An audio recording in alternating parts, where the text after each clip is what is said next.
that same guy, Ricky, has like I guess it's a band, but it's like him and his buddies like get around, like play their instruments, and one of them can sing. Mm-hmm. And my dad loves that shit. He plays the banjo and the guitar and the fiddle, and he likes to sing. And he'd go over there and play with them, and be like, they get out that wacky weed and get to puffing, and everybody gets weird, and I got to get out of there. I asked him a few years ago, like, did you ever smoke any weed? And he told me this story about being at some woman's house, and he's like, she got out some kind of big old pipe. And I'm like, it's like a bong. He's describing a bong to me. He's like, she got out this big old pipe, and everybody was a puffing on it. And I didn't want to be the odd man out, so I took a little puff on it too. I started feeling scared. I'm like, I got to get the hell out of here. He like described like trying to drive home and like stopping for way too long at stop signs and stuff, waiting on them to turn green or something, and just having a hard time. How long are you high if you smoke pot? If you've never smoked it before, like it can be an incapacitating sort of event that might last an hour or an hour and a half or something just from smoking. So someone who doesn't do it, smokes, does too much, they don't know what they're doing. Hour and a half later, could drive? It might be if you've not, it's probably a few hours till you feel totally normal again, especially if like it's not like your dad took a little hit of a joint, which would be a very reasonable way to like try it the first time. Taking a bong rip for your first time is probably going to be hellish because you're not used to that amount of smoke entering your lungs, so you're already just kind of agitated based on that. And then you're going to go from 0 to 100 in 5 seconds. Like, whereas with a joint, like you could take a tiny, like we've stood in joint circles where like, even once you're done, you don't have to say no thanks. You can just take a little baby, like a little bitch hit, and like keep passing it around. You don't have to like chief it like Cheech and Chong. The first time I smoked was a bong, and I had a really awful experience. Like I was having visual hallucinations. It's possible there was something in that weed. We bought it from the black guys that lived like downstairs from us. Like we were on our second floor balcony, and they were on their ground floor balcony, and the smoke was coming up, and we're just like, hey, we buy some of that. And the next thing you know, we were smoking it upstairs out of a water bong. And I was 18 or 19. And man, I had a bad experience. I didn't smoke weed after that for like 5 years. I was like 25 or 26. It's a horrible way to experience weed the first time. I'm curious. So thinking of both a joint and a bong, compared to a vape, are they, or how do they compare in terms of like that painful throat sort of coffee irritant part? So the vape is so cool. And I mean, in temperature, like it's dialed in perfectly to not burn you. Whereas with a joint or like any kind of rolled weed, you puffing, like the harder you puff and the longer you drag, the more heat you're building up.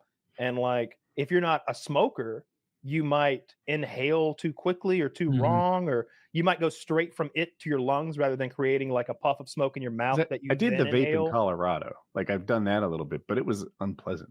Like they vary. They all vary. Like some of them, there's so many different kinds of vape liquid and so many different kinds of vapes. Like they're all going to be doing different things, and taste a little bit different. And like, oh, is it? I don't know. What it is these are my nicotine vapes, and they're all on 1 or 2%. So I just got you're like dual wielding them. Well, I know that at any moment they're each like I'll probably go through all of them tonight because they're literally on like 1% each of like liquid left. So like I've just got all 3 of them there. These are weed though. These are like THC P and THC. Not A, because that's illegal here, but something else. I don't know. Are they the gas station variety? Like, is that where you get them? No. No. Sorry. Why don't you get them from a gas station? That's scary. Because they sell them there. I go to a smoke shop or I order them offline. I don't trust the gas station vapes. I don't know what's in there. Yeah, that's fair. I want to be a little more careful. If you were getting like a throat irritation off a vape, it's exactly, Kyle described it perfectly. Like you were just breathing in off the vape instead of like Kyle's like sucking that into his mouth like a cigar, and then he's going to inhale, and it doesn't irritate your throat as much because it's all one go. Whereas if you're just like breathing through it, It's a lot of continuous, non-normal air running over your throat, and then you're gonna be like, "Oh, my throat's dry as hell." Taylor, it should say that on the package. It should. There should be some right? instructions on the package for that. Taylor's like, he was just breathing it in off the vape, and I'm like, is there an alternative? How do you get it in your lungs? You use your mouth and your cheeks to sort of puff on it, to like the same way you would like. It's the way you smoke a cigar. Is initially. Well, you suck a nipple or something. You know what I mean?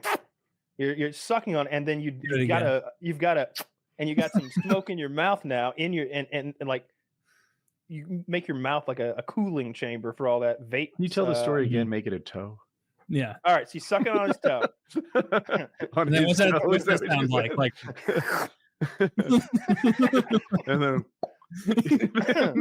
now you inhale another time, and then you get right back on that fucking. There's a little bit of like not hand-eye coordination, but it's coordination involved, especially if you're smoking from a bong, where you've got to like do a third thing, like if you've got to like move your finger over a hole or pull something out. Like I've known girls who can't do it, where I've got to baby bird them, where I'll get the smoke in my mouth and then breathe it into theirs because they just can't handle a bong without fucking it up somehow. I don't see like. Why would you give a woman a time of day who couldn't suck? Well, she could suck. She just can't operate the bong. Okay.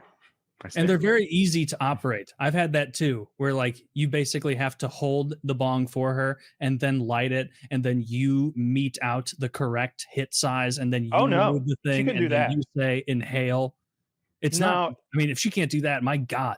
She couldn't do that. I've known 2 or 3 girls who couldn't do that. And like the answer is, I will smoke it. I will get it into my mouth, but not into my lungs, and just slowly blow it into her mouth while she inhales. I call it baby birding. Ooh, I wouldn't want to take a bong rip into my mouth. I don't even know how I would.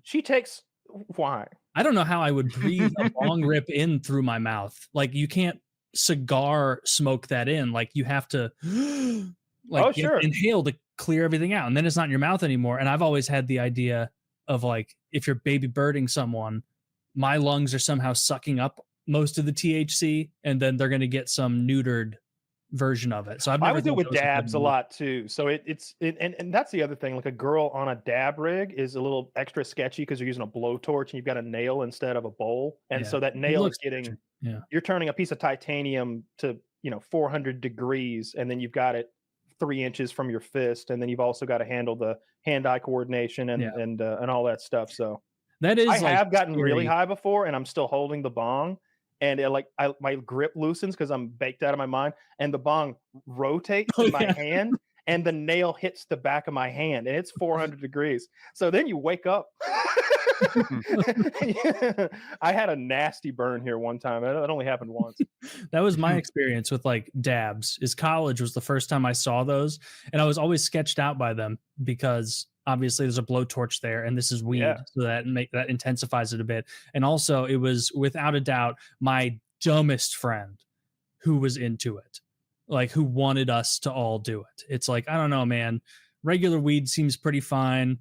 And I've seen you take like 6 prescription pills since I got here an hour ago. So, maybe you're taking everything to the nth degree, a little too much. That's one thing I've never gotten into at all. Like I've never taken a prescription pill that wasn't prescribed to me, except for maybe an Adderall one time. I did some Adderalls in college, but that's the extent of it. Yeah. I needed the Adderall. Like it wasn't like, oh yeah, let's get buzzing on Adderall. It was like, I'm not going to be able to work today. I stayed up all night with you. And she was like, take this. And I was able to work that day. Take this. Do you want to be like worried and stressed and on edge and need to pace around and like feel weird? What a great drug. It blew my mind after the first time I took Adderall, and I was like, this is what people are doing every day. Every day they're waking up and being like, time to Zoom. And then they take that and they're just like, dude, it affects me so positively. Level of anxiety. I did not like it. It affects me so positively. Like it's magic. It really is magic. I'm so focused, motivated, engaged. And it's not like I feel driven. Like it's not like the whip is at my back making me do the thing. It's like, I want this. I love this. Let's do this. And it's like, dude, you're just rolling socks. To each their own. It did not work for me. Adderall, I had one time, and I really didn't notice any effect at all.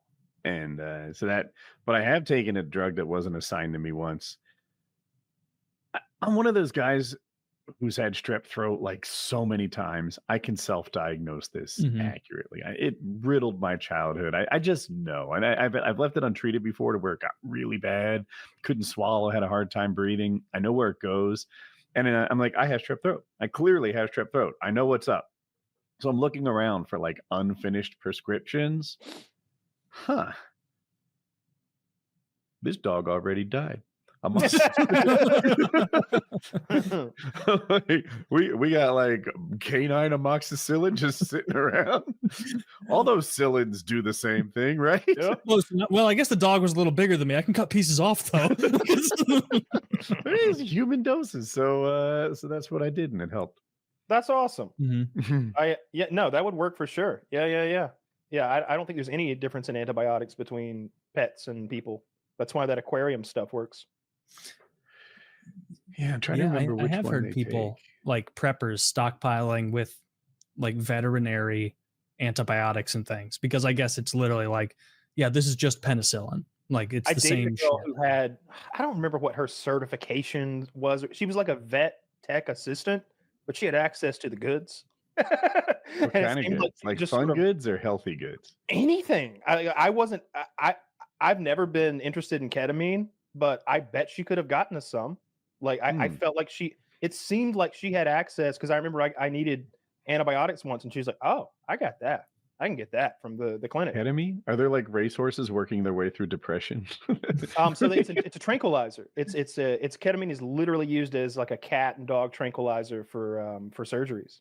That's where a lot of illicit ketamine comes from. I didn't know that. It's an animal tranquilizer. Yeah. What's the one that I like so much? I think it might start with Propal. Yeah. Of course you know. Don't do that without a broken leg, but if you do get a broken leg, there is a silver lining. I mean, if that asteroid was coming, if you know, they were like, and the Earth has 12 days, you're like, I gotta find me a propofol source. I don't know anything about it. I just worry that it'd be hard to dose safely. Like fentanyl, for example. We've all seen the images of how little fentanyl it takes to kill someone. If you're an anesthesiologist, I assume that you can measure these really small quantities fairly well. I don't know what propofol brings. I just worry people are listening and they're like, Woody says it's the best. I mean, I don't think I've ever had it. I know I've had morphine before. Whenever I got burned, they injected morphine into the IV to scrub all the damn burnt flesh off my hand. But did it make you feel high? It gave me complete amnesia for the event. She kept adding more. I was pretending like I wasn't feeling it, but I knew what they were about to do. I was like 13. So I was like, I don't feel anything. And she just kept giving me more and more and more. And at one point she was like, you feel anything now? And I do remember going, woo. And I remember her going, there we go. And then all I remember about the next, I don't know how much time passed. It could have been 30 minutes, could have been an hour, however long it took her to scrub all the like burnt flesh off my hand and then apply the surgical glove and sterilize everything. But I remember the sensation of this, just someone rubbing the back of my hand, like, but no pain. And then when I came to again, I had this like artificial skin glove, and it was all wrapped up and gauzed, and there was no more pain. That was from the acetylene balloon? Yes. Yeah. That was a bad decision. That was one of the stupider things I've ever done. That was outrageous.